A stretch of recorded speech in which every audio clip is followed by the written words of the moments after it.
বাড়িতে সবার বায়না অসময়ে পিঠে খাবে। পিঠে আর করব কি, সে ভাজতে ভাজতেই সব শেষ। আমি 4টে কলা প্রথমেই ধুয়ে নিয়েছি ভালো করে। ধুয়ে নিয়ে তারপরে খোসা ছাড়িয়ে আমি ওর মিক্সির মধ্যে দিয়ে দেব। কারণ মিক্সির মধ্যে ফাটালে কি হবে, কোনো জায়গায় একটু দলা থাকবে না। হাত দিয়ে ফাটালে পরে দলা টলা থেকে যাওয়ার থাকে। কারণ মিক্সিতে ফাটালে পুরোটাই একদম সুন্দরভাবে ফেটে যাবে, দলা থাকলে তো হবে না। তা দেখুন বন্ধুরা, খুব ভালো লাগে এই রেসিপিটা। মোটামুটি ঘরে সবাই কলা নিয়ে আসে কম বেশি বাজার থেকে। তারপরে এই রেসিপিটা আপনারা করে দেখবেন, খুব ভালো লাগে। আমি হাফ বাটি মতো চিনি দিয়েছি। এবারে স্বাদটা আপনারা আপনাদের মতো করে দেবেন চিনিটা, যে যেরকম মিষ্টি খাবেন। তারপরে আমি হাফ বাটি মতো চালের গুঁড়ো দিয়েছি আর হাফ বাটি মতো সুজি দিয়েছি। আর আমি 1 বাটি ময়দা দিয়ে দেবো। বন্ধুরা, মোটামুটি বাজার থেকে সবাই কলা নিয়ে আসেন আপনারা। আপনারা একবার বাড়িতে করে দেখবেন এই রেসিপিটা। এত ভালো লাগে খেতে, মানে কলা আনলেই মনে হবে যেন এই রেসিপিটা বানিয়ে খাই। আর একটু আমি স্বাদ মতো লবণ দিয়েছি। দিয়ে এবারে সুন্দর করে আমি সবটা মিশিয়ে নেব। আমি যে মিক্সিটাতে করে কলাটা ফাটিয়ে নিয়েছিলাম, সেই মিক্সিটা ধুয়ে আমি জলটা নিয়ে নিয়েছি।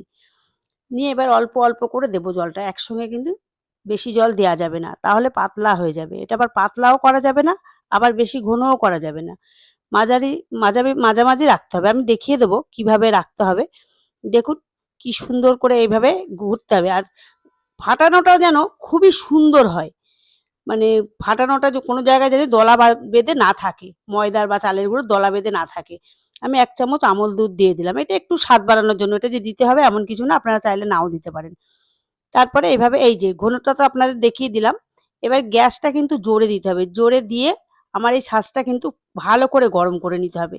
তারপরে যখন গরম হয়ে যাবে তখন আমি ব্যাটারটা দেব, তখন কিন্তু গ্যাসটা ছোট করে দিতে হবে। গ্যাসটা ছোট করে দিয়ে এইভাবে অল্প অল্প করে চামচে করে করে ব্যাটারটা দিয়ে দিতে হবে। বন্ধুরা দেখুন, দেখতেও কতটা সুন্দর লাগছে।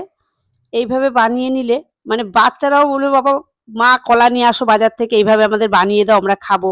মানে বাচ্চারাও খুব ভালো খাবে। তারপরে আমি এর উপর দিয়ে একটু নারকেল ছড়িয়ে দেবো। এটা হচ্ছে দেখতে সৌন্দর্য লাগার জন্য, এমনি কিছুই না, দেখার জন্য আর কি, একটু সুন্দর লাগার জন্য। দেখুন আমি নারকেল অল্প অল্প করে দিয়ে দিচ্ছি। এবার আমি একটা ঢাকা দিয়ে দেবো। ঢাকা দিয়ে কিছুক্ষণ পরে দেখুন ওপর দিয়েই বোঝা যাচ্ছে যে পিঠেটা আমার হয়ে গেছে। এবার ঢাকাটা খুলে এবার আমি একটা একটা করে তুলে নেব। বন্ধুরা একবার বাজার থেকে কলা নিয়ে করে দেখবেন কতটা ভালো লাগে। সত্যিই ভালো লাগবে এটা খেতে। এটা মানে এতটা সুন্দর লাগে যে কলা দিয়ে এরকম একটা রেসিপি হয় জানাই যায়নি। মানে এতটা সুন্দর না করলে বোঝা যায় না। খুব ভালো লাগে খেতে। দেখুন আমি একটা একটা করে তুলে নিচ্ছি। এটা কিন্তু জোরে কোনোভাবেই দেবেন না গ্যাসটা, একেবারেই আস্তে করে দেবেন। আর খুব কম সময়ের মধ্যে কিন্তু হয়ে যাবে। বেশি সময়ও আপনাদের লাগবে না। দেখুন বন্ধুরা কতটা সুন্দর লাগছে। এই রেসিপিটা যদি আপনাদের ভালো লেগে থাকে আমাকে একটু কমেন্ট করে জানাবেন বন্ধুরা। আর আপনারা ভালো থাকবেন, সুস্থ থাকবেন, আমার পাশে থাকবেন।